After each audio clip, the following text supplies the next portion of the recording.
Rise and shine, it's a brand new day. Cannon can take the stage, ready to play. Weekdays at 10, the cars in the scene. Coffee in hand, they're living the dream. Crashing in the voice, got the whole town awake. Bringing fire to the mic, make no mistake. Shows in the corner, spitting out facts. Dropping truth bombs, ain't holding back. Can in the morning, feel the heat. From 10 a.m. CST, can take a seat. Live and loud, that break in the mind. Light up your speakers, crank up the sound. They're talking about life upside down.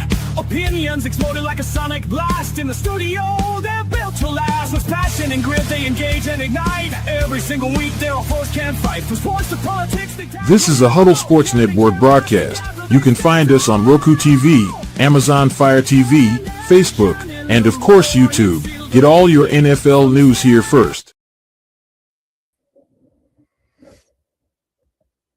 Good morning, everyone. It's Taco Tuesday in some places in this world. Good morning, Ken. Good morning, Rosie. Good morning, Fred. Morning. Morning, guys. So it's Tuesday. The Bears are still in first, and the Packers still suck. All is good. and Yeah, Caleb Williams can only beat Willis. Oh, there we go. Well, He can't beat him with true. Jordan Love. He He never Jordan beat Love Well, last he year. didn't have to No, he because the didn't. Bears defense knocked that fairy out. Oh, so what you're saying, it was a bounty gate, so we should look into him, seeing as how you. No, I think you saw the play. It was a your- perfectly legal, clean play, but your they DC took was the Willis out same too. one. Apparently, Wait, hold on a two second. down, baby. Didn't Love play in Week 18 last year? He only played for like a quarter or maybe What you're partway in saying the is that second. Love is incapable of playing a full game against the Bears when it matters. No, I'm pretty sure he's played full games against the Bears and kicked their Right. ass. And I mean, Dude, I love talk seeing walk. Packers fans cope this week. This is great. This is great. Does it Hey, remind no, you of actually, Bear? though, Does it remind you of Bear fans coping like the past 10 years? Well, no, not really, because like you guys might not have Willis this week. You know what I mean? So it's like shout out Montez Sweat for power slamming him on his shoulder last play of regulation. Jordan Love is already practicing, so he's probably playing. yeah, but that just because they're practicing doesn't mean they've been cleared from the protocol. I was seen going to this say it's a very before. good, it's Trust a very me, like, good sign. Brisker was practicing but didn't get cleared the entire season. Yeah, And but he's had concussion issues most of his career. that was Hasn't his he? first concussion. Yeah. How fucking bad of a concussion was it? It was bad enough where he had to be out the rest of the season and retrain himself on how to play the game. I mean, that's the thing with concussion. I wish Gabe Valiant, I wish we could get her back on, but after she lost her bid to be congresswoman of my district, she kind of abandoned her X account. Okay. But I mean, she would probably tell you this. All right. I'm making an assumption here a little bit, but it doesn't matter how many times you've had a concussion. Like, it only takes one. Like, yes, the more concussions you have progressively, the worse they can get. But it's not to say that you can't get a concussion and be out 3, 4, 5 weeks from your first concussion. Where some guys seem to get a concussion every week and then they pass it and they're right. Everyone's built a little different, right? So, I mean, it's not to say that he won't be back this Sunday, but there is a possibility he's not back. And then, Fred, yeah,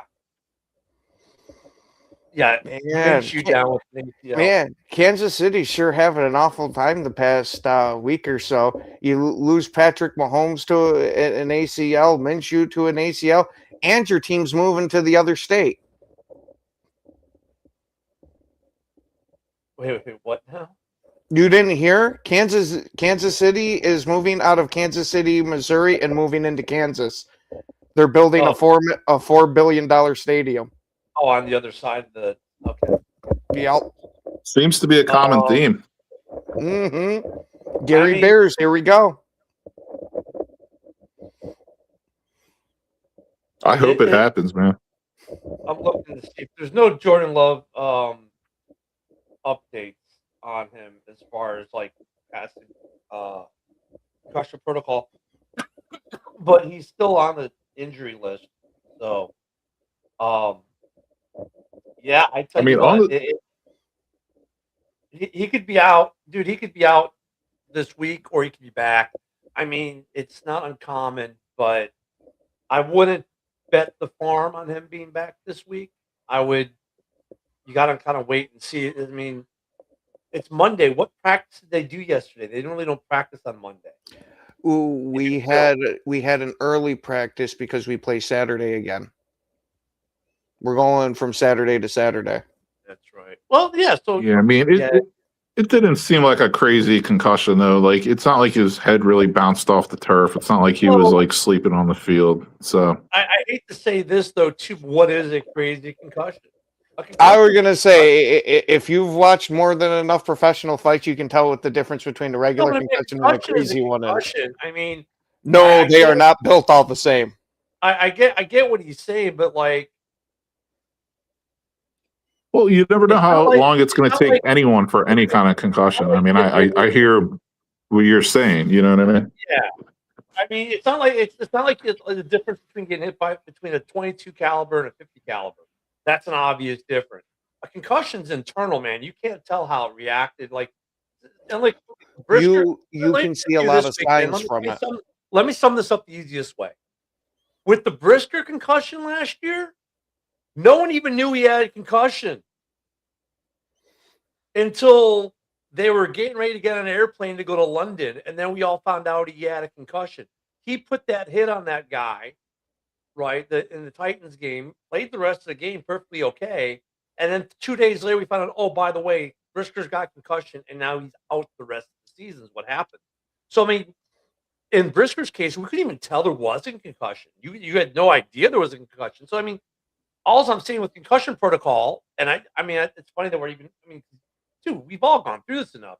We know that it could be a week or it could be, who knows? I mean, the way they all react is different. So all I'm trying to say here is that, I wouldn't bet on Love being back to hit. The concussion diagnosis happened Saturday. There's a protocol for when they start testing, and it's not less than 48 hours after.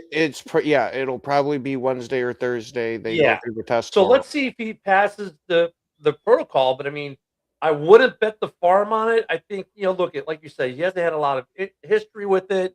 Hopefully it's a minor one that, you didn't get beat up too bad with it, and he's good to go, you guys, Saturday. But I would just, I'd be worried about what's the status of Malik Willis as well. Good morning, Peter. And who's your third quarterback going to be? And I think if you guys don't have a third quarterback on the roster, you might want to have one so Josh Jacobs isn't quarterback 3, because it's not like Josh Jacobs is the epitome of health right now. Yeah, there's a few others I'd rather see as the emergency quarterback than Josh Jacobs. Like, Reed actually played a bit of quarterback too. Savion Williams. Now, granted, I don't want to go with that. I just feel a little more comfortable with them than Jacobs at quarterback. But I'm not worried too much about Love not making it through the concussion protocol, because he's generally seemed like he's a relatively-ish fast healer from the injuries we saw. And if he doesn't make it, well, we're going to have to deal with that like we dealt with it in the game. It's not like it's, I get what you're saying. We're hosting a podcast, Peter. That's what we're doing. I would say this, though. A concussion is not like a muscle injury. Oh, absolutely not. So, yeah. I mean, healing factor, it plays a part. I hope, for Packers' sake, let's hope he's back.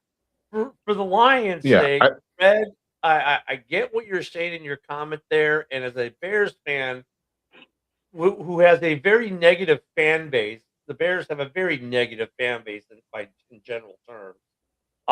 Trust me, man, the clickbait gets ridiculous with all the crazy, how do I fix this team to become a Super Bowl champion in 2.2 seconds?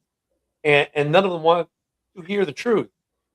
There's no way you can take your team that just missed the playoffs or went out in the first round of the playoffs, and all of a sudden, boom, I fixed it. Doesn't work that way. Ask Green Bay how that worked out with Micah Parsons. They thought they fixed it with just one guy, but the problem is he's just one guy. It's a team sport. And then if the one guy gets hurt, guess what?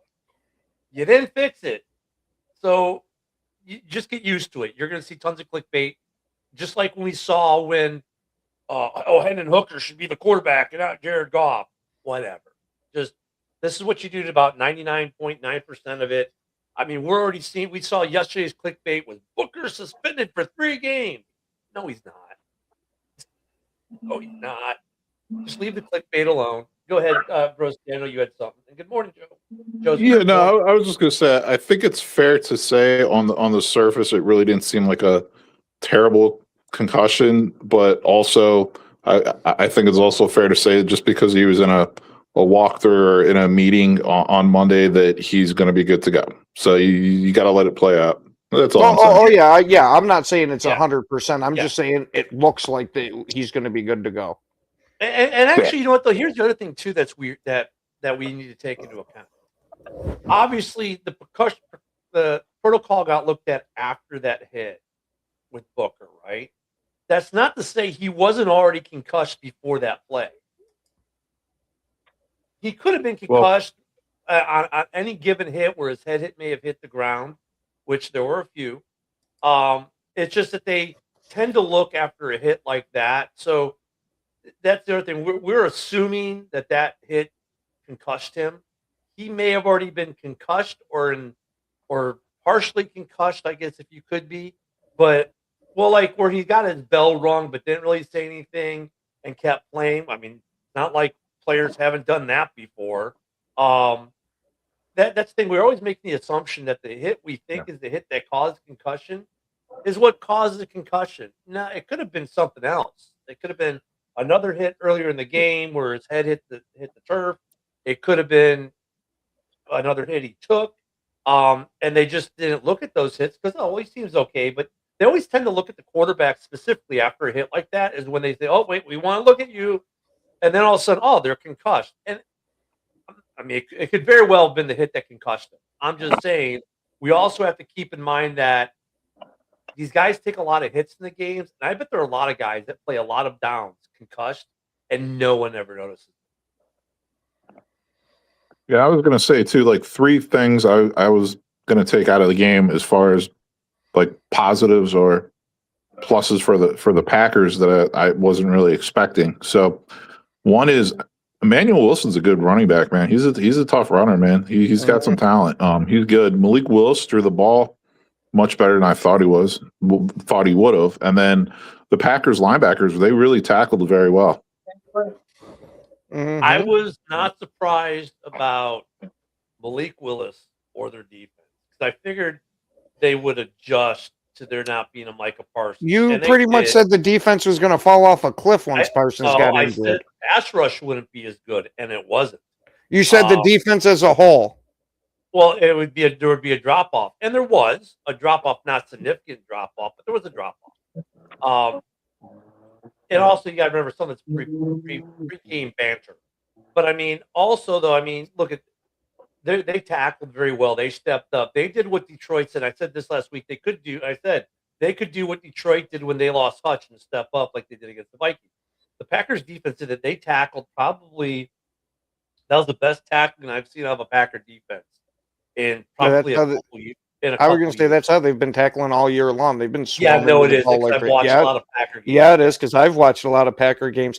And once again, a Bears fan can't say anything about the Packers without being 100% proof wrong. When the broadcasters are saying, world, bro, yes, I know. When the broadcasters sit there and say it, that's just completely irrelevant. We'll throw it out because the Bears fans think differently. Their best tackling game of the season against the Bears. They nary missed a tackle. And I've watched a couple Packer games this year because I watch every game I can, especially when we don't play at the same time. The Packers did not tackle this good in any other game of the year. This was their best tackling game of the year, and that's credit to them. So you can't even give a Packers credit without them. Oh no, you're wrong. You can't give me credit. We can't give Packers credit without spitting all over them first. Jesus. Packer fans, Joe's laughing. He's like, dude, He's giving you a W. Take the W. I don't think that's why he's laughing. No, I'm pretty sure I'm trying to give you a. No, actually, I was laughing because it's like here goes the Bear and the Packer fan. Like they can't. Yeah. It's can't it's even like give him a it's like the compliment, Odd Joe. Couple, dude. To the moon, Joe, Alice. You can't even compliment the Packer fans without them telling you you're wrong for complimenting them. So this was probably the best I've seen the Packers tackle all. Yeah, Fred, exactly. This is the best I saw the Packers tackle all year. There you go. He can't argue with that statement. That's the best you've seen the Packers tackle all year. He did. No, he just did. Statement you just made. No, because it's different. The statement you just made and the statement before, you said that was the best the Packers tackled all season. Like that's an objective fact, right? When you said that, I've seen the Packers tackle all season. That's why I said, "Oh yeah, you can't argue with that one." Because how's he going to tell you what's the best you've seen all season? Yeah, there you go. But I mean, this is probably objectively the best they tackled all year, and they stepped up and they played well. And Ken can oh my God, no, it's not true. It's fucking true. Oh, your defense. And I know opinions are facts now. Jesus, you can't. I was going to circle back to the running back. I've never seen somebody smile with a backhand compliment. Wait, hold on a second. Hold on, broski, 1 second. How's it a backhand compliment? I didn't say that you've tackled like trash all year. I simply said this was the best they tackled all year. That doesn't mean that you tackled like dog shit the rest of the year. It could mean that you're a top 5 tackling team that just tackled out the wazoo this weekend, and where you maybe were a top 5 team, you were actually the best team this week. That doesn't imply that you're a terrible tackling team. It says that this was the best game they've had this year in terms of tackles. I would say that the tackling in this game was exactly on par with the Detroit games. They sat there and didn't miss shit in either one of those. And they held Gibbs, who's been having a monster season, to shit. Yeah, but you didn't hold the Bears running backs to shit. They hit their averages at 5+ yards a carry. Yeah, so but you didn't do that. Yeah, they didn't blow us out of the water, which is what you pretty much have to expect going against the Bears running attack. Yeah, and that's why I specifically said linebackers, if you noticed, because there were some that, like obviously Monanga's truck sticking a couple cornerbacks or safeties, which he did, but like that really didn't happen until the second half. But overall, like the linebackers really tackled well for the Packers for sure. Dude, they stepped up. They're the reason that defense was as good as it was without Micah. I mean, there was a drop off. The pressures weren't as frequent and often. Now their linebackers did another thing that was really good. They kept Caleb boxed into the pocket versus letting him escape. That's another thing their linebackers did really well. Their linebackers probably, and I will say subjectively speaking, from what I've seen this year, so don't be offended, Ken, when I give them props, like you were offended I gave them props earlier, they probably played the best game of their year, and they had to, because you dropped Micah off the roster, so to speak, due to the injury, so you had to make up for it. And I think they did a pretty darn good job of making it so that his missing wasn't felt nearly as much. It was felt, because I mean, look at the pressures on Caleb weren't nearly as bad as they were 2 weeks ago. The question is going to be, as you go, this week with Baltimore, then the Vikings should be a wash now, the way the Vikings injuries and everything else is gone. Especially, their defense. Yeah, their defense has some Grenard's out, etc. Once we play again in the division, in the not division, the wild card round, how are they still holding up a couple weeks later? And the good thing about this game too is I don't think either team put too much on tape in terms of their playoff plan. Both had a pretty relatively good idea. Hey, we got really good odds of making the playoffs. Let's just win this game. Stay, not put it all out there. So that's gonna be interesting to see what Hapley's got up his sleeve, Allen's got up his sleeve, what Ben and LaFleur have up their sleeves. But I want to see how they hold up, how that linebacking core looks, come the playoff game versus how they just, which was that's vaguely what I'm worried about a bit. is if LaFleur had to dig into his bag a little more with it being Willis playing that game and had to use a couple of plays that he would have rather have used for the playoffs with Love instead, hey, we got to use a little bit of this magic now. But I think, though, by using a Malik, you kind of mask it a little bit because when people, I mean, I get what you're saying. Mhm. You use the play from the playbook, so now it's out there. But realistically speaking, when they're game planning for Love, they're not looking at what Malik Willis did play-wise. The form, you know what I'm saying? They're not that. I mean, they're going to note, okay, this formation was this kind of play, blah blah blah. But it was Malik. But there's the annotation with Malik Willis as quarterback, not Jordan Love. So you might be able to get away with it at least one time with Jordan Love before they go, oh, okay, that was this. Okay, you might be able to get away with that a little bit, but yeah, I mean, look at it. I guess here's the question. At this point, you're all but assured to get in. I mean, you have to win one game, or Detroit has to lose a game. And Detroit, they got the Vikings this week, so okay, they might win this week.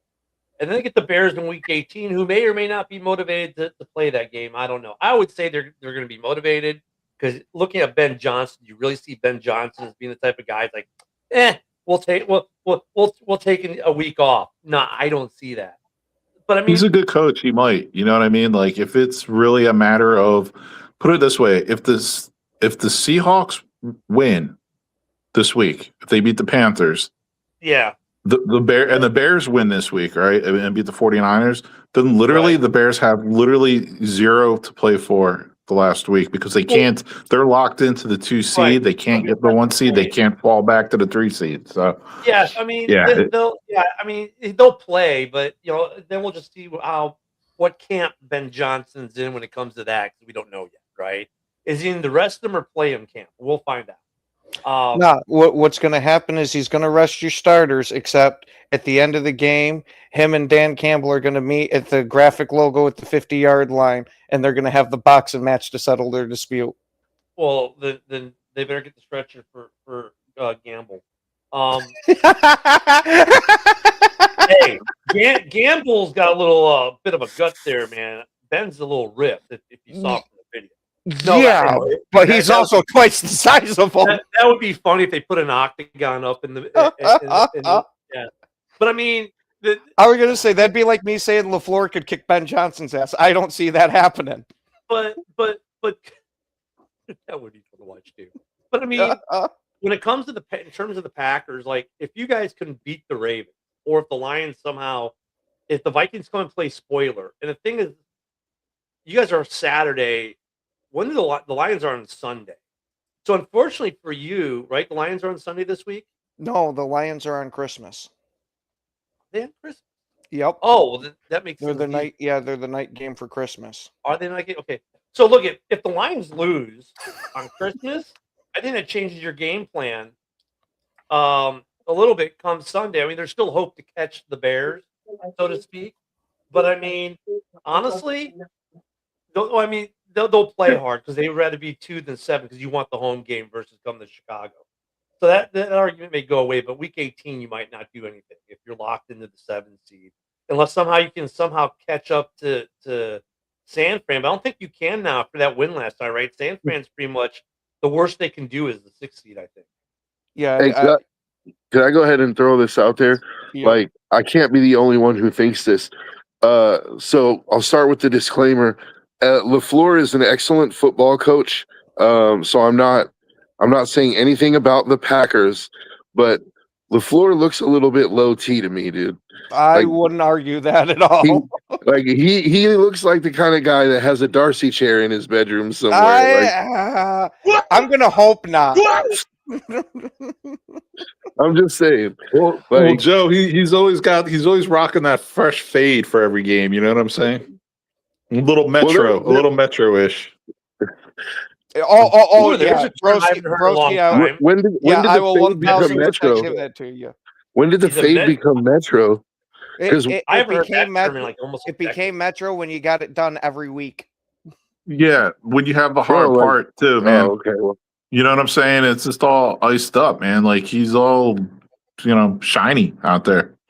I don't know how else to say it. When He kind of I is, though. did have hair when I was like 18, 21, like we all me and my homeboys ran the fade, dude. We all ran so it. did I. So what That we're was the saying is Matt LaFleur is metrosexual, a term that we have not heard really for about a decade. Wow. yeah. He Okay. looks like like that? he looks like when they're at the fancy hotels, he gets mani pedis. That's what he looks like. Well, I well, would almost that- guarantee it, unfortunately. I mean, fade it's nice to get a fresh fade. You know what I mean? Especially when you're Yeah. younger. But I'm saying, like, Yeah. just the way the overall, I think, thing, it just that's plays 'cause you into gotta the make sure that overall. his picture. Yeah. Well, no, I mean Broski. It's because when he's traveling, especially, he's got to make sure his grinder picture matches. Oh, I wouldn't talk about grinder pictures when you got Caleb and Ben Johnson sitting there getting naked in the locker room together. Well, it's a locker room, Ken. That's what usually happens. Oh, I took my shirt off for you, buddy. Really?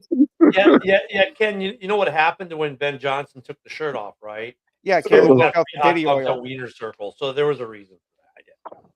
oh man. I bet there was a wiener circle, all right. Yeah, well, they call it gay bait for a reason. Oh. Anywho, the playoff picture's getting interesting. I mean, it's somewhat locked up and somewhat interesting, right? Because now we're looking at some position jockeying. I think the Colts are done after last night. They're officially done. You Yeah, gotta give Rivers some credit, though, man. Rivers, dude, can still ball. Mhm. Yeah.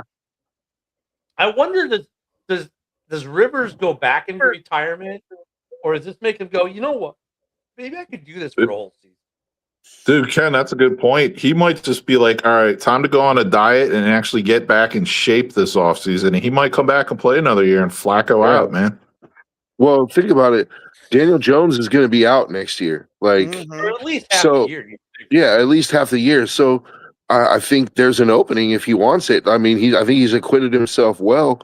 If he goes in and tells the coach, hey, look, dude, let me get into off season, use this off season to get into shape. I think I could do even better next year. Like why not? He hasn't looked bad. He's made some really nice throws. I mean, the interception was, I think that last interception is more on his receiver than it was him, because it's that classic case of you're supposed to go left, the ball went left, but wait, you went right. And then there was Brock Bowers telegraphing, the ball's coming to me. Probably didn't help either. I'm wondering if Joe, I was going to say, leafy greens, lean protein, and squat thrust, bro. There you go, Phil. Get it done. I mean, Lots of kale. Would anyone be shocked if Philip Rivers says, you know what, I'm coming back for next year? No, I wouldn't. I wouldn't be shocked, but I wouldn't expect it either. I think this was more just, hey, you're in a real shitty situation. I liked my time there. I'll come help you out for the last couple of games. That's kind of what I'm feeling. I mean, I'm kind of with you, Ken. That was my initial thought too. And I was like, why go back to Philip Rivers when you had guys who just retired last year, like Derek Carr, who were available, right? And I don't know, maybe they reach out to Derek Carr, and Derek Carr said, no, man, I'm too busy hanging out with the Barstool sports guys and my boy Gruden. But I mean, it makes you wonder, because he's playing really well. And it's like he's taking some hits, and it doesn't look like it affects him. He's just like, I mean, look, if he goes back to coach high school, he's a legend, right? Anyways, I mean, to his students, I mean, if he wasn't God already, now he really is God. And look, let's be honest. Most of his kids he's coaching were in like 5th grade when he retired, right? So like they don't have the concept of really who Philip Rivers, the NFL quarterback, was. They just knew him as coach. Now they're seeing him play these games, and they're like, well, coach, it's freaking badass, right? I think there's a couple of things. No, go ahead, Ken. I'm sorry. No, go ahead, Joe. I think there's a couple of things that people are not really thinking about. Realistic, practical things, right? Philip Rivers has like 11 kids. You know what I'm saying? Like, now take it from somebody who's a stay-at-home dad to 3 kids. He has 11 kids. That dude wants out of the house once in a while, bro. Trust me.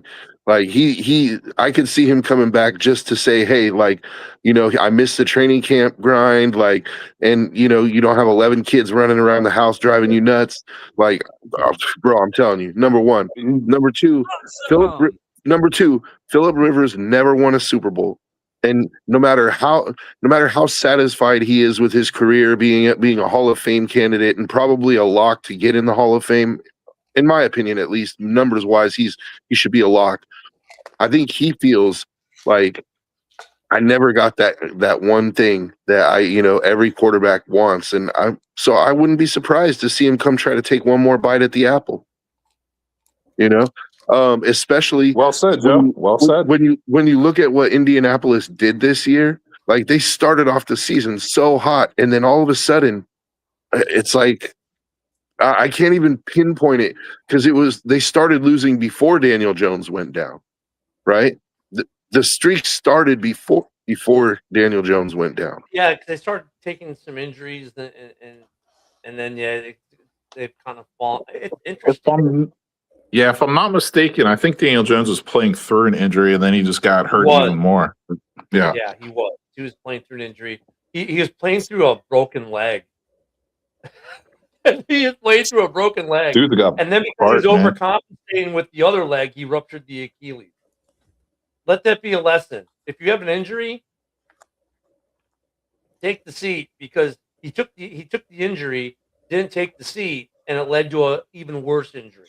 Yeah, but how many guys have made their entire legacy of playing through one of these games where they're massively hurt and all it does is add to their legend? It was a calculated risk on his part. It was okay for him for a couple games, and then it bit him. But I mean, I could tell you one for sure. Terrell Owens, in my opinion, he's the one who made his career on that Super Bowl performance with a titanium plate in his fibula or his leg, holding his fibula together, and he still had 11 catches for 135 yards. Like, Vinny is still crying about Austin Booker. I could actually argue that Terrell Owens should have been the MVP of the Super Bowl, even though they lost. Yeah, I totally agree. And up to that point, to me, Terrell Owens was always that dude who cried when he caught the ball against Green Bay. But at that point, that's when I was like, oh, okay, no, this dude is a legit baller. Like, he's tough too, because And the dude's he was always a physical freak of nature. Like, I think that dude could probably come back now physically. Yeah, maybe. Physically, he probably still runs a 4.5. Yeah, the speed might not be as good as it was, but physically, like, he was always just a freak. Yeah, but he probably still runs a 4.5 at like 50 years old, 55. Yeah. Like, how old is he now? He's got to be 50. He's close to 50. He's got to be. No, maybe not. Upper 40s, I would say. Yeah. But I mean, he was. There are guys like that. I mean, Brett Favre was the same way. Played through injury. Cutler played through injury. Romo played through injury. I think so now. Like, T.O.'s big. No, I was going to say T.O.'s big thing at the end of his career was the dropsies. Like, it really just seemed like his hand-eye coordination was like kind of deteriorating. That was like the only physical aspect of his that was really noticeably getting worse. And we're so hyper acute to these guys' physical injuries now, especially with quarterbacks. I don't know if we'll get players like that again. Owens is 52. There we go. There is he. Owens is he? Okay. He's 1 year younger than me. Jeez. It's crazy. Man, you are an old Billy Goat. Holy shit. Well, I was giving a pair of sandals and a walking stick was what they issued me in the Army. I was gonna say, do I have to get there one day? Morning, I mean, unless you want to Jimi Hendrix it, no. Like, hey, Jimi Hendrix in it sounds fun. Where's Ricky Jimmy the now? Rocket. You know what I mean? Where's Jimmy now? That's all I'm saying. he's in the land of the immortals. Like, so some interesting games this weekend. I mean, you've got obviously, the Packers Ravens is huge for both teams. I would say the implications of the Packer Ravens game is deeper than the implications of the Bears 49ers. The Bears 49ers, they're both in, right? So on one part, like we're in the dance. But for Green Bay and Baltimore, both need a win to get in the dance still. Now Green Bay might not. That's the thing that might change. If look at if Detroit loses on Christmas and gives Green Bay the best present of the year, a playoff berth, then the game is a little less tension filled for the Packers because, like, look, we're in. Now it's just, are we 2 or are we 7? Right? That's the thing. But at least the pressure of getting in is gone. Right? That's the big, and that's a big piece. Whether we realize it or not. But Yep. the fact that they know that they're in. Yeah. I mean, that's a good point. Baltimore, though, yeah, man, that's how I look at it. The Bears play tight against the Packers, like they did, like they for good reason, and they had to get that whatever you call it, monkey off their back or whatever the hell you want to call it. They did, and then also clinching that playoff berth. Like, bam, like, dude, you really got past 2 huge hurdles with that game. Right. 49ers, really solid team, man. Really solid organization, playing well right now. But I think the Bears are going to play a lot more loose this week. But like they're still in it for a division, and like for them, it's a little different. They're trying to get the bye week, whereas the Bears, I don't think it's mathematically even possible for us to get the bye week. I think it might be mathematically possible, but the odds are they can. But then again, the odds are like less than 3% that we'd win last week in the fourth at the end of with 2 minutes left in the game, and yet we did. So anything's possible, as we've learned. Yeah, watching. I mean, first team since 1990 to start 0-2 and make the playoffs. I think, or 12% chance or something like that. But what did the Texans start off this year? Terrible. Did they start like 0-2 or 0-3? I'd have to go back and check. I think they started off like 2-6. No, I'm talking about the first 2 or 3 games. Oh, I know, but I'm saying like they started off like the Texans started off like 2-6 through the first 8 games, and turned it around. Like that's even more impressive. Like because 0-2, you still got 15 games of a season left. I know that history is not on your side, but like you still have 15 games left in theory. Whereas if you're 2-6, you got 9 games left and you got to win most of them. And the Texans did like. So yeah, I was going to say the Bears need the Panthers to beat Seattle this week, and it's in Charlotte. And let's not forget, about a month ago, the Rams played in Charlotte and got their ass kicked. Hey, Barry, so just for you, I just to make you happy, Barry, I beat Bill the Packer fan this week in fantasy football, so I've avenged your block. If you look at his comment, he said Bill blocked his comment. That's weird. It might not have been Bill, by the way. Yeah, I was going to say that had to have been a mistake or something. Because Bill's very rarely on. Okay, they're 10-5. Let me see how they started. All right, they started 0-3 with losses to the Rams, the Bucks, and the Jags. They started 0-3, so even more impressive if you think about it. And now. They have not clinched a playoff berth yet. That's why Broski was able to make the comment he made about the Bears being the first one since like 2000 or whatever it was to start 0-2. But they started 0-3. They are now 10-5. They have yet to clinch. However, I mean, they're in the 7th spot right now, and I don't see Indianapolis catching them. So, Indy loses the game. Or Houston wins this week, it's over. So Houston's going to get in. The only thing that we need to figure out in the AFC is it Baltimore or is it Pittsburgh? And honestly, if Pittsburgh wins this week, it's over. That's where we're at. That's where we're at. But I wanted to go back to what Broski was saying. The Bears started 0-2 and the Texans start 0-3 and both make the playoffs in the same year. But go back, Broski, what were you saying about Seattle and Carolina though? Yeah, so what I was saying, the implications for the Bears are, so if the Bears can beat the 49ers and if the Panthers can beat the Seahawks in Charlotte this weekend, then the Bears still have a shot at being the number 1 seed, and therefore the Bears' last game of the season against the Lions, that's what they would be playing for. They would be playing for the number 1 seed. Yes. But what I was saying about more specifically about the Seahawks, I mean, hey, the Rams, remember the Rams traveled to Charlotte right around about a month ago, right around Thanksgiving. And Stafford had his worst game of the season. Like he had 3 turnovers. They were roughing him up. So, flying cross country to play still does, even in this modern age, it does make it a little more difficult. And let's not forget, Sam Darnold's going back to where he once played. There's a lot of people around here getting up for that too. So let's be honest. Let's throw another wrinkle in there, broski. It's a holiday week, so they're already going to be a little off kilter. Yeah.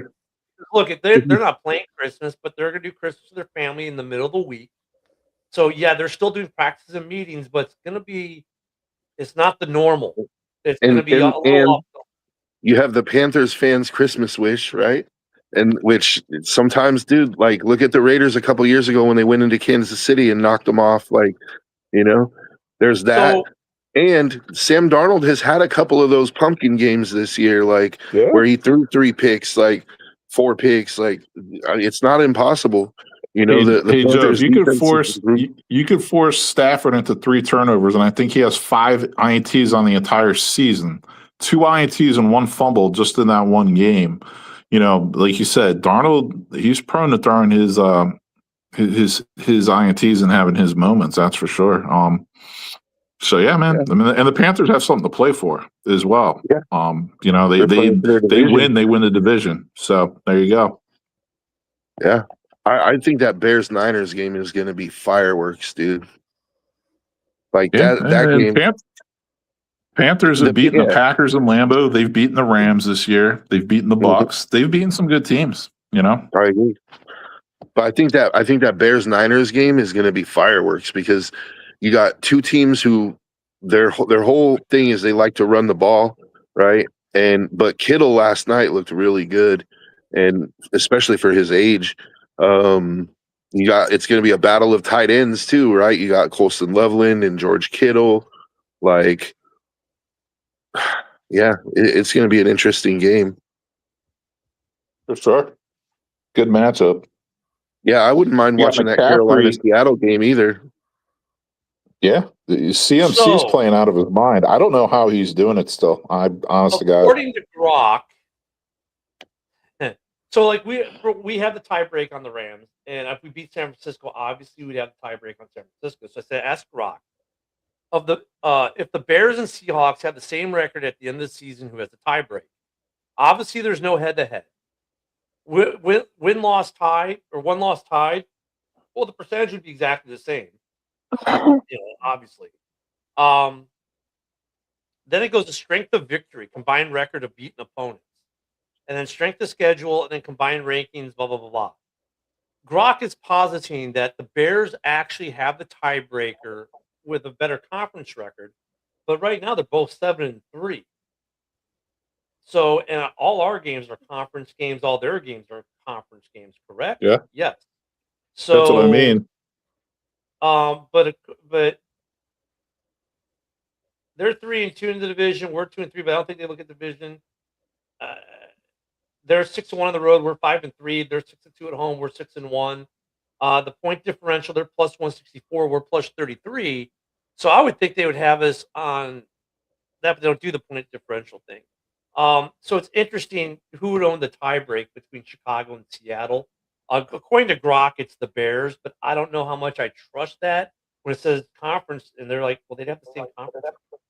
Well, no, but that's the thing. If the Bears win and the Seahawks lose, then the Bears have the better conference record. They have the same overall record. Therefore, the Bears would be the 1 seed. And then the last game of the year would actually mean something because the Bears literally would be playing for the 1 seed. So that's the thing, I guess. You're right, Broski. Circling back. I completely forgot the limit. They have to lose a game. So if Seattle loses this week and the Bears win, the Bears are playing for the number 1 seed because they would control their own destiny with the number 1 for the number 1 seed. Because obviously they have a head-to-head against San Francisco. They already have the tiebreak against the Rams, and they would own the tiebreak against Seattle. And so that Seattle Rams game or Seattle Niners game, that would be now they're looking for division depending on what the Rams do this week. Because if the Rams win, and if Seattle loses and the Niners lose, well, now you've got a situation where the Rams win, then the Rams control their destiny to win the division and be the 2 seed. The Bears,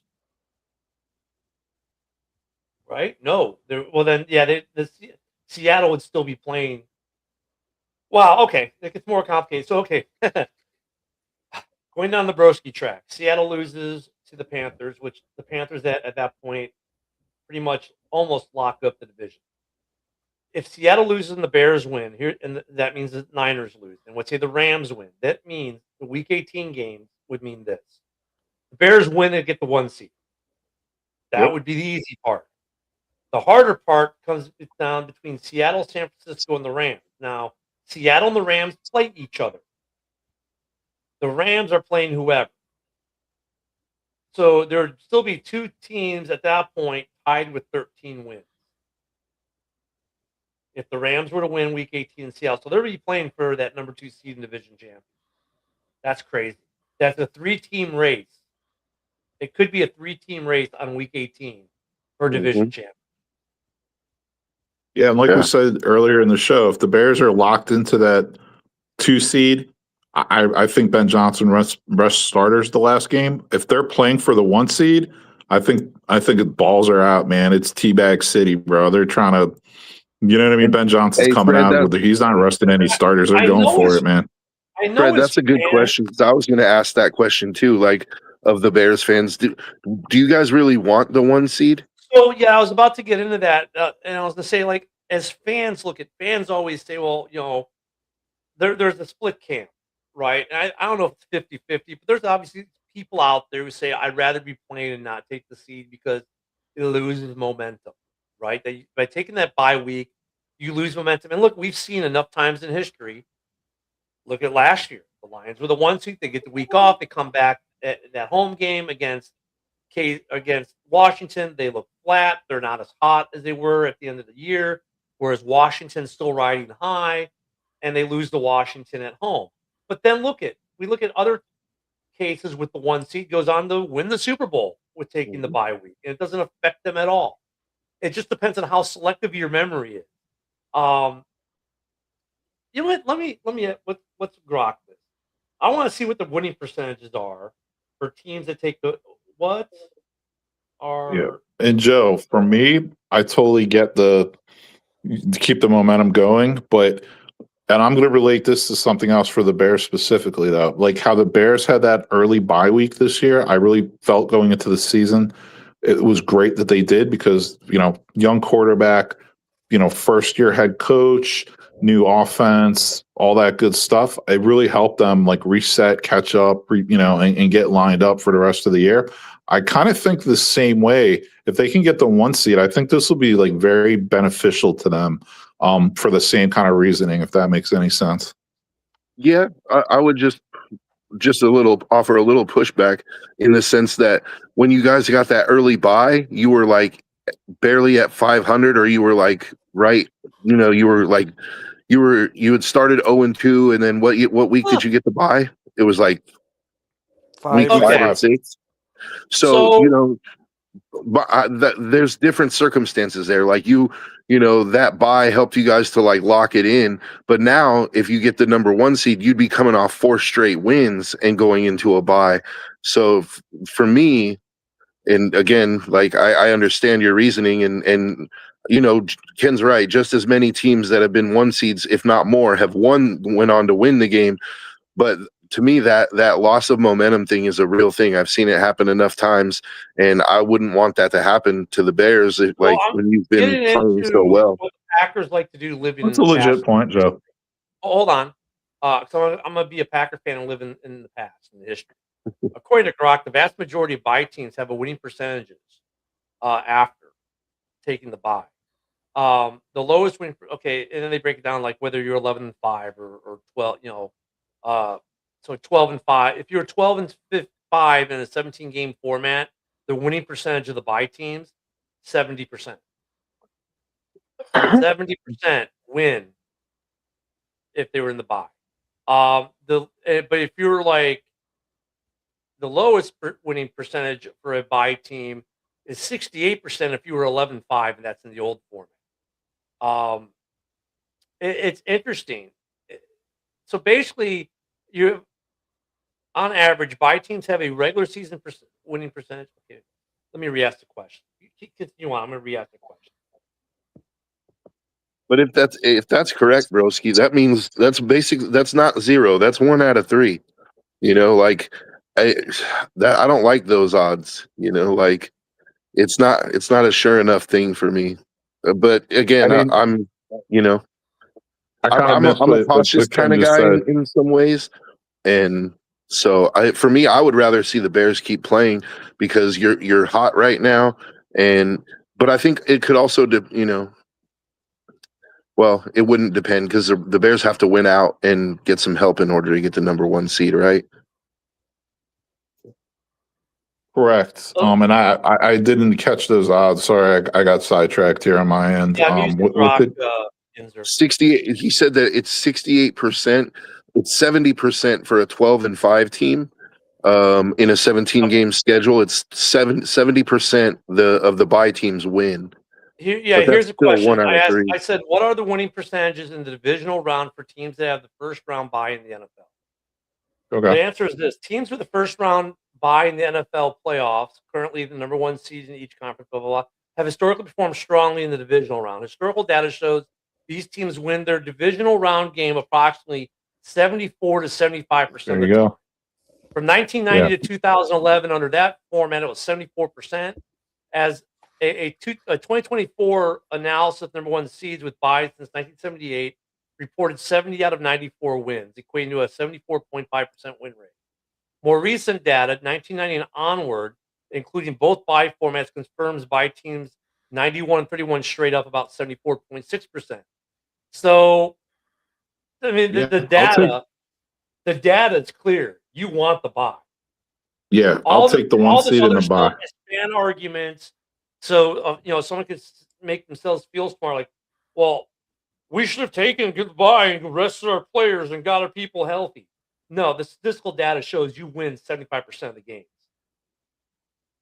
Yeah, and look at the Bears specifically. It's like, hey, Rome's foot, Luther Bird's ankle. All these other guys that have some like lingering injuries that they're playing through.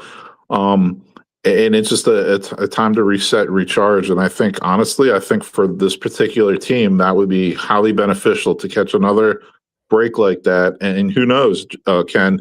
Like we know, Ben Johnson's been layering in plays as the season goes along. Like he's been adding to the playbook, implementing stuff, as he's been going along. Maybe it gives him time to add a couple more pieces of his playbook to the puzzle too. Yeah, I Yeah, mean, the you buy. make a strong point, dude. That's why I understand. Like Fred Berry, I don't want the 1 seed. We just showed you why you do. You have a 75% chance of winning your game if you have the buy. I, I can 25% if I you can don't. tell you why, Ken, because all of us that are saying that I'm not sure if I'd want to buy, we all remember those games where the number 1 seed got knocked off, and you Yeah, don't want so to be that team, right? Like you don't want to be but the one that won the whole conference and then turn around and lose in the first round of the playoffs. Like it's a bad look, right? That and you're absolutely right. Like statistically, we're in the wrong, but it's that confirmation bias, or it's that bias that we have, like that fear of embarrassment, right? Like you don't want to be that team, and I just you know I even said it. I even just said that like before. I said I don't want to see the Bears be that team. Like you heard me say that, right? Like because I feel like kind of like I'm rooting for the Bears in this one, like so because I love the whole turnaround that they pulled in 1 year. I think it's impressive, and you know, so here's the funny thing. So I asked how many number 1 seeds get to the Super Bowl, right? The answer says approximately 50 to 53% of number 1 seeds advance to the Super Bowl. This means out of the total number 1 seeds, about 100 across both conferences through the 2024 season, roughly 50 to 53 have reached the Super Bowl. From 1990 onward, the 12-team playoff format per conference until 2019, 14 in 2020. So the 32 and 33. Wow. So it's not really number one seeds have met in the Super Bowl 14 times. The last one being in 2023, the Chiefs and Eagles. So about half the number one seed to get the Super Bowl win it. 26 Super Bowls have been won by a number one seed. Mhm. I will So I say mean, that there's one big difference this season though. Like a lot of the seasons, you have like your lowest team in the playoffs has like 9 or 10 wins, right? But it's especially in the NFC, like you have 3 or 4 like potentially 12 or 13 win teams. Like you have 5 and 6 seeds that have 12 wins. Like look, this if is Green Bay gets there's in, yeah, they're there's probably getting at least 10 wins. Right? which is that's yeah, but the 5 and the 6 seed are going to have like 12 wins. They just didn't win their division, right? So Yeah. that also plays into it. Like you have a lot of really good you have really good teams that are wild card teams this year, It's like nobody's really limping in. Look at your worst case scenario. If the Niners and the Rams lose out, they have 11 wins, right? If they lose out, Yeah, right now they currently have 11 wins. In the top 7, the worst record is Carolina at 8-7, and if they win out, the best they can be is 10-7, which 10-7 being the Packers could be well the Packers would be 9-5. Be let's say the Packers go in at 9-7-1. That would be the worst record to get in because if Detroit loses, they get in, right? I mean, it's crazy if you think about it. I mean, conversely, you go to the Yeah. AFC. Right now, though, look at the 7th seed in the AFC has got 10 wins right now. Pittsburgh at 9 wins is the worst team, and really, if Baltimore loses, Pittsburgh doesn't need to win another game, and they're in with 9 wins. So you do get the outliers. But both conferences, you're talking 11 wins to get in, basically, for the most part, unless you're in a crappy division. They're all good teams. And in a league where 70% of your games are one-score games, who gets the lucky bounce that day? And this is Yeah, why I what was better saying reason? go ahead. I was going to say, what better reason to want to be at home if you're the Bears and playing in some weather? Hey, Los Angeles. Hey, San Francisco. Why don't you play in January in Chicago? You know what I mean? Yep. Like, I think that's what they want. And Makes actually, sense. in a weird way, if you're Seattle, I think you'd rather be the away team because you're better on the road the last 2 years than you are at home. Mhm. Strength on strength. But when you look at it, also it means there really aren't going to be any easy wild card games either. Like like that's why I was saying like I might. Well, yeah, Well, I mean, I don't know. You could say whoever draws Pittsburgh or Carolina would be the easiest technically, probably of those games. But yeah, I agree with you. Those aren't easy games. But people will look at the records and go, well, they're only a 10-win team playing a 13-win team. I mean, come on, Vegas trends. That's what But yeah, you're right. You're 100% right. yeah, I just feel like this is a kind of an outlier of a season where even the wild card teams are top of the top shelf. Like they're up Depends there. Joy, because we have about a half minute left. I think part of it might be the bigger piece will be: are you limping in with a ton of injury list that's growing, or are you getting healthy? Mhm. Like that's another big piece that we can discuss tomorrow morning show. Because like with Green Bay, are they going to be get healthy enough, or are they limping in with crutches and band-aids? Like is Pittsburgh, if they get in, are they healthy, or are they limping in? Like what, or who's slumping? That's the bigger piece, I think, though, too. To look at this, they're all going to be strong games, but who started out strong and then just held on to get in, versus who's been steady state versus who's hot. Mhm. 3 things to consider, guys, for tomorrow morning. Broski, Joe, Ken, thank you all. Thank you, everyone in the comments. We'll be back here tomorrow morning for our Christmas Eve edition. We will be taking Christmas morning off. Everyone, enjoy your Tuesday and those holiday schedules for your kids who are in school. Have fun with them at home all day. We'll see you all tomorrow. Have a great one. See you guys.